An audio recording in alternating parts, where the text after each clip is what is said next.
All right, so let's talk about the pen and ink example that I just made. I'm asking you guys to practice through using a sphere shape. So I started by finding something that was round. So I took the cap of a ibuprofen bottle. So be resourceful. Maybe if you are in the classroom, you could use one of those little cups that we use for paint. You can certainly go around your house and find something that's circular. I would say mine was probably, it's about 1.5 inches in width, and I think that's a pretty good size. So just make sure you find something that you can trace for a circle stencil. You are more than welcome to freehand it if you want. I just wanted to make it a little bit easier on you. So find a lid. I traced it out 8 times. I'm asking you all to practice with hatching, cross hatching, stippling, and scumbling. So a series of hatch marks are lines that are going in the same direction. It's okay for them to touch. It's okay for them to get close. But overall, they're going in the same direction. As far as the line length, that's up to you. It can be really short, it can be long. It can change as it gets darker around your sphere. Cross hatching, this is when lines start to overlap and go in different directions. Then stippling is a series of dots, and scumbling, also known as like a series of scribbles. And then for your final 4, you get to decide which textures you want to try and recreate. In the Google slide, I have several examples, but feel free to find some of your own. You do not have to do the 4 that I chose. Sometimes you start one.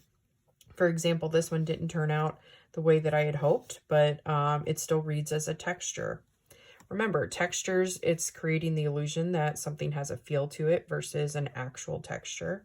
So with pen and ink, something that's really fun is you can build up these layers of creating this contrast as you build the layers. For example, in my sphere, you'll notice that it's lighter here, but then it gets darker as it goes back. Just like if a light source was hitting the sphere, it's lighter here with the highlight, some of the midtones, and then the shadow edge, reflective light. Remember that little area of white where the light is reflecting off of the surface around it and reflecting back onto the object. So a little bit of reflective light, and then my cast shadows. In order to have that illusion of the sphere, you have to have those components. Back in Art 1, we talked about this being the 5 elements of shading. So you can do that with your pen and ink, with those marks, those textured marks as well. But you still want to try and create that illusion just like before with a pencil, but now it's just with pen and ink. So having your highlight, midtones, shadow edge, reflective light, and cast shadows. And then you get that illusion that it's not just a circle that you've applied these marks to, it's becoming more of a sphere. Some of the things to keep in mind with your pen and ink, you can use a regular ballpoint pen. I ended up just using the ultra fine Sharpie. Some other tools that I keep when I do pen and ink, you can find some ink pens that are used for calligraphy or making marks that come in different sizes as far as the point. There is the traditional dipping in the pen nib into the ink and then applying it to the paper, which since I'm working from home, I'm kind of using what I already have here. So just be aware that there is a variety of tools that you can use for pen and ink. You'll notice that I sketched out my design in pencil first and then applied the ink to it. That's the beautiful thing about pen and ink is you can sketch it out in pencil and then erase it lightly later.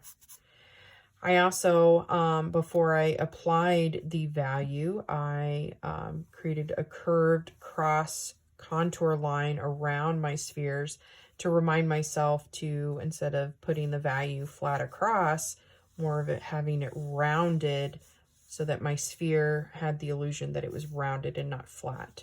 So I did sketch that before I applied the ink just as a reminder, and it can be erased later.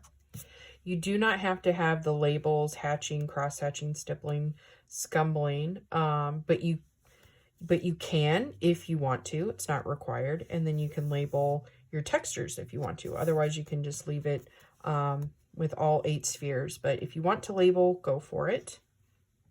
And then feel free to sign your name in the bottom corner when you've completed your work if you want, and a final picture. So I look forward to seeing how your designs turn out.